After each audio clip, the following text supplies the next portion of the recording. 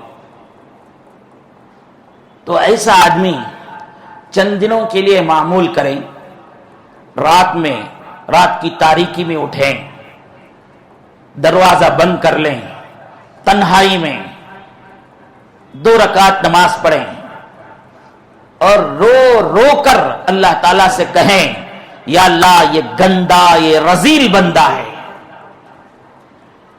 میں گناہ چھوڑنے کے لیے میری ہمت مجھے کافی نہیں ہے، گناہ چھوڑنے کے لیے میری ہمت مجھے کافی نہیں ہے، یا اللہ آپ اس گناہ کو چھوڑنے کی توفیق دے دیجئے، اس گناہ کو چھوڑنے کی ہدایت آپ دے دیجئے۔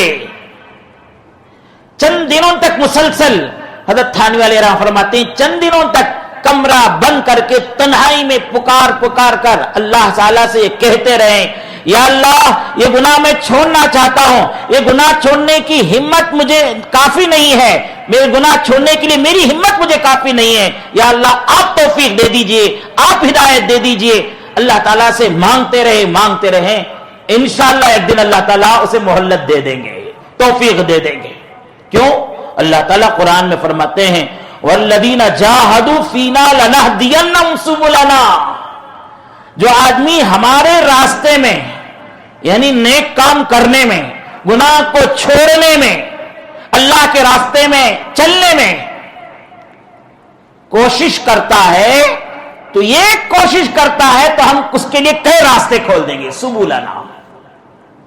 لیکن یہ اس دور میں کس دور میں؟ یہ گناہ کو چھوڑنے کی تدبیر کرنے کے دور میں یہ ایک بات خاص طور سے خیال رکھنا کہ ہمارا آج کل سے بہتر ہو۔ کیا ہے؟ گناہ چھوڑنے کی تدبیریں جب جس دور میں کرتا ہے آدمی، اس دور میں خاص طور سے ایک بات کی رعایت کریں کہ ہمارا آج کل سے بہتر ہو۔ کل 5 گناہ ہوتے تھے تو آج 3 گناہ ہو رہے ہوں، اور آنے والا کل آج سے بہتر ہو، آج 3 ہوئے تو کل 2 اور 1 ہو، اور اس کے بعد آنے والے دن اس سے بھی بہتر ہو۔ یہ رعایت رکھیں، ہمارا کل آج سے بہتر تھا، کل ہم گنہگار نہیں تھے، کل کم گناہ کرتے تھے، آج زیادہ گناہ کر رہے ہیں، تو یہ اس کی تدبیر بیکار کی تدبیر ہے۔ اس لیے خاص خیال رکھیں کہ ہمارا آج کل سے بہتر ہو تدبیر میں، گناہ کے چھوڑنے میں۔ بزرگوں عزیزوں، میں ہو یا آپ گناہ کرنے کے لیے بعد دفعہ تدبیریں کیے ہیں، کوششیں کیے ہیں، کبھی گناہ چھوڑنے کی تدبیر کر کے دیکھو، اللہ رب العالمین کتنا خوش ہوتے ہیں، آخرت میں تو بدلہ دیں گے ہی، دنیا میں بھی ویسے بندے کو اللہ تعالیٰ ولایت کا مقام عطا کر کے بہت بڑی نعمتوں سے نوازتے ہیں۔ ایک واقعہ گناہ چھوڑنے کی تدبیر پر سنا کر اپنی بات کو ختم کر دوں۔ ایک نوجوان تھا، اس کی بدن سے، اس کے کپڑوں سے خوشبو مہکتی تھی۔ کسی پوچھنے والے نے پوچھا بھائی تم یہ کون سی خوشبو لگاتے ہو، اتنا پیسہ خوشبو لگانے میں استعمال کرتے ہو، کون سی خوشبو تمہاری استعمال ہوتی ہے؟ تو اس بندے نے بات کو ٹالا، لیکن ساتھ رہنے والے بعض دفعہ بہت اصرار کرتے ہیں، تو وہ اصرار کرنے لگا تو کہا کہ دیکھو اللہ کے بندے، یہ راز تھا میرے اور میرے خدا کے درمیان، آج تم بہت اصرار کرتے ہو تو میں کہتا ہوں، میں نوجوان تھا، ایک دکان میں ملازم تھا، میرے باپ کی سودے کی دکان تھی، والد صاحب نے مجھے کہا کہ یہ بوڑھی عورت ہے، یہ سامان لے جا کر گھر میں پہنچا کر آؤ، ہوم ڈیلیوری کر کے آؤ، گھر تک پہنچا کر آؤ۔ میں نے سامان اپنے کمر پر اور سر پر لاد کر گیا، گھر پہنچتا ہوں تو گھر بڑا خوبصورت ہے، گھر کے اندر داخل ہوا تو ایک حسین جمیل عورت بیٹھی ہوئی ہے اور مسلسل مجھے اپنے طرف مائل کر رہی ہے، گناہ کی دعوت دے رہی ہے۔ ایسا موقع بہت نوجوانوں کو بہت دفعہ پیش آتا ہے۔ اللہ اس نوجوان کے بھی ہم کو بھی بچنے کی توفیق نصیب فرمائے۔ دیکھو کیسا اس کو تدبیر کرتا ہے، بارہا جب وہ دعوت دیتی ہے تو بارہا انکار کرتا ہے، بارہا انکار کرتا ہے، اور اس کے بعد اسے ڈرانے لگی، دھمکانے لگی اگر ہمارے مطلب کو پورا نہیں کیا تو ہم چیخ پکار کر تمہیں بدنام کریں گے, تمہیں سزا دلائیں گے. او نوجوان دیکھو کیسی تدبیر کرتا ہے اللہ, اس تدبیر کو ویسی تدبیر کرنے کی ہم سب کو توفیق نصیب فرمائیں. کہا کہ مجھے بیت الخلا آ رہا ہے, اس کی اجازت دیں. تو خادموں سے کہا گیا ایسے لے جاؤ بیت الخلا. بیت الخلا میں پہنچتا ہے اور وہاں پہنچ کر اس کے دل میں بات پیدا ہوتی ہے, میں نے اپنی جوانی کو گناہ سے محفوظ رکھا, اللہ کے سامنے میں کیا چہرہ لے کر جاؤں گا اگر اس کے ساتھ میں گناہ میں ملوث ہو جاؤں گا, میرے نبی کے سامنے میں کیا چہرہ لے کر جاؤں گا اگر میں گناہ میں ملوث ہو جاؤں گا. یہ سوچتا رہا, اچانک اس کے دل میں خیال پیدا ہوتا ہے. دیکھو دوستو, ہم اگر تدبیر کرتے ہیں, اگر ہم کوشش کرتے ہیں تو اللہ رب العالمین راستے نکالتے ہیں. سیدنا حضرت یوسف علیہ السلام کے واقعے کو سنیے, یوسف علیہ السلام کے واقعے کو پڑھیے. بہت سے لوگ سورہ یوسف کو پڑھتے ہیں اور یہ سمجھتے ہیں کہ یہ ایک محبت کی کہانی کا قصہ ہے. آئیے ابو بکر مسجد میں سورہ یوسف کی تفسیر چل رہی ہے اتوار اتوار, کیسے کیسے حکمت کی باتیں وہاں آپ کے سامنے آئیں گے. جو آدمی پڑھا نہیں ہے وہ سمجھتا ہے سورہ یوسف میں جو ہے عشقیہ کہانی بیان کی گئی ہے یوسف اور زلیخا کے, نعوذ باللہ, بس اتنا ہی سمجھتا ہے. نہیں, حضرت یوسف علیہ السلام کے واقعے میں سینکڑوں عبرت کی باتیں ایسے ہیں. ان میں سے ایک عبرت کی بات کو اگر لے لے گا آدمی, اس کی زندگی سنور جائے گی, دنیا بھی سنور جائے گی, آخرت بھی سنور جائے گی. حضرت یوسف علیہ السلام کے واقعے کو یاد کر لیجئے. بہت سے لوگ کیا کرتے ہیں, بچنے نہیں ہوتا ہے, ہمیں بہت مشکل ہوتا ہے. یقیناً آج کا دور جو ہے, گھر کے اندر گناہ کی دعوت, گھر کے باہر گناہ کی دعوت, سڑکوں میں گناہ کی دعوت, پارکوں میں, بسٹانوں میں, اسٹیشنوں اور فلیٹ میں, کہاں جاتے وہاں گناہ کی دعوت ہے. لیکن آدمی بچنا چاہتا ہے تو اللہ اسے توفیق دیتے ہیں. حضرت یوسف علیہ السلام کے واقعے کو یاد کیجئے. حضرت یوسف علیہ السلام کو گناہ کی دعوت کہاں دی گئی تھی؟ 7 کمروں کے اندر, ہر کمرہ قفل لگا ہوا, ہر کمرے میں تالا لگا ہوا, کوئی چانس نہیں تھا گناہ سے بچنے کا. سیدنا حضرت یوسف علیہ السلام نے معاذ اللہ تعالیٰ سے مغفرت طلب کی, اللہ کے دربار میں استغفار کیا, اور وہ بند دروازے جس کے بارے میں ان کی آنکھ دیکھ رہی تھی یہ بند ہے, تالا لگا ہوا ہے, دیکھ رہی تھی, اس کے باوجود زنا کے گناہ سے بچنے کے لیے آگے بڑھتے ہیں. اور تو 7واں دروازہ کھلتا ہے, اور 6واں دروازہ کھلتا ہے, 5واں دروازہ کھلتا ہے, پورے دروازے کھلتے چلے جاتے ہیں. یہ واقعہ ہمارے ساتھ بھی پیش آ سکتا ہے, میرے آپ کے ساتھ بھی پیش آ سکتا ہے. اگر ہم اس گناہ کے موقع پر اللہ سے ڈر کر اس گناہ کو چھوڑنا چاہتے ہیں اور تدبیریں کرتے ہیں, تو اس نوجوان نے تدبیر کیا کی معلوم ہے؟ جب اسے مسلسل گناہ کی دعوت دی گئی, گناہ کرنے پر تیار نہیں ہوا تو دھمکی دی گئی, ڈرایا گیا, تو اس نے قضائے حاجت بیت الخلا کی اجازت لیا, اور بیت الخلا میں جا کر بیت الخلا لیٹرین میں جتنا پیخانہ تھا وہ پاخانہ اٹھا کر اپنے سر پر, اپنے چہرے پر, اپنے جسم پر ڈال کر بدبودار کر کے اس عورت کے سامنے آ گیا. وہ عورت اسے دیکھتی ہے تو یہ پاگل ہے, دیوانہ, اسے لے جا کر باہر پٹکو. اسے لے جا کر باہر پھینک دیا گیا. اس کے بعد وہ نوجوان کہتا ہے کہ میں وہاں سے نکل کر اپنے جسم جو بدبودار تھا, اس بدبودار جسم کی بدبو کو دور کرنے کے لیے ایک تالاب کے کنارے پر گیا, اور تھوڑا سا صابن لے کر اپنے سر اور پیر کو دھو کر, اپنے جسم کو دھو کر نہا لیا.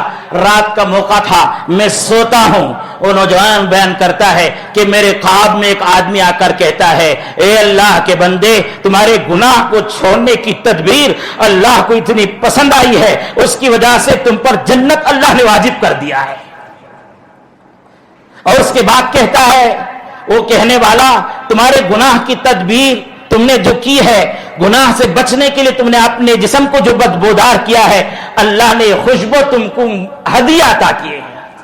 وہ خوشبو اس جسم, وہ فرشتہ اس کے جسم پر لگاتا ہے. وہ نوجوان کہتا ہے میں آنکھ کھلی تو دیکھتا ہوں کہ میرے جسم سے خوشبو آ رہی ہے. قسم خدا کی اس وقت سے لے کر آج تک یہ خوشبو میرے جسم پر ہے.